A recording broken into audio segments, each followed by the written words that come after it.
இது வந்து நல்லா காய்ச்சி எடுத்து பிரண்டை ஆயில்.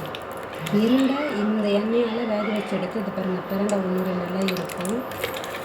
இந்த பிரண்டை ஆயில் வந்து நல்லெண்ணெயில் பியூர் மரச்சக்கி எண்ணெயில் இந்த பிரண்டையை போட்டு பச்சையாக இருக்கிற பிரண்டையை பறிச்சிட்டு வந்து நல்லா பிஞ்சு பிரண்டையை பறிச்சிட்டு வந்து இதில் போட்டு அந்த பிரண்டையோடைய எசன்ஸ் எல்லாம் இதில் இறக்கிட்டோம்.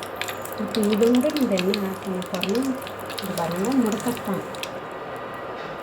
இதுதான் முடக்கத்தான் சரிங்களா?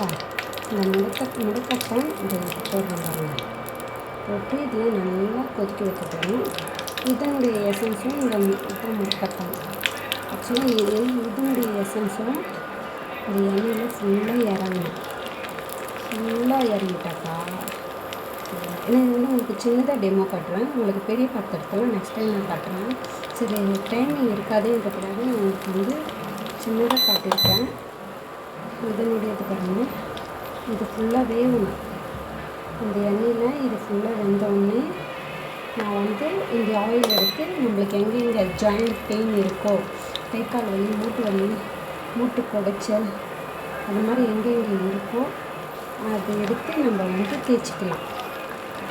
ஃபுல்லாக தேய்ச்சிட்டு வந்தோம்னா கரெக்டாக ஒரு 10 டேஸில் 1 மந்தில் உங்களுக்கு ரிசல்ட்டு தெரிஞ்சிடும்.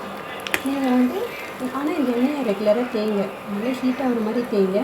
அந்த இடத்துல தேய்னே இருக்காது, வீக்கம் இருந்தால் குறைஞ்சிடும். இது வந்து இயற்கையாக முழுக்க ஆர்கானிக்கு. நீங்கள் இதை யூஸ் பண்ணி பார்த்துட்டு இதனுடைய ரிசல்ட் எப்படி இருக்குன்னு சொல்லுங்கள். உங்களுக்கு இந்த ஹேர் ஆயில் வேணும்னா நீங்கள் வந்து கண்டிப்பாக வந்து கால் பண்ணி கேளுங்க. நாங்கள் உங்களுக்கு கொரியர் மூலிமா அனுப்புகிறோம்.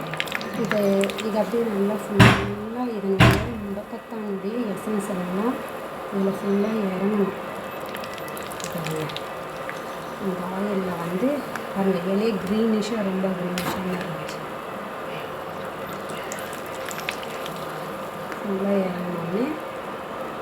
ஃபுல்லாக இறங்கின உடனே இதை வந்து நம்மளுக்கு மூட்டை வச்சு தேய்ச்சிக்கலாம்.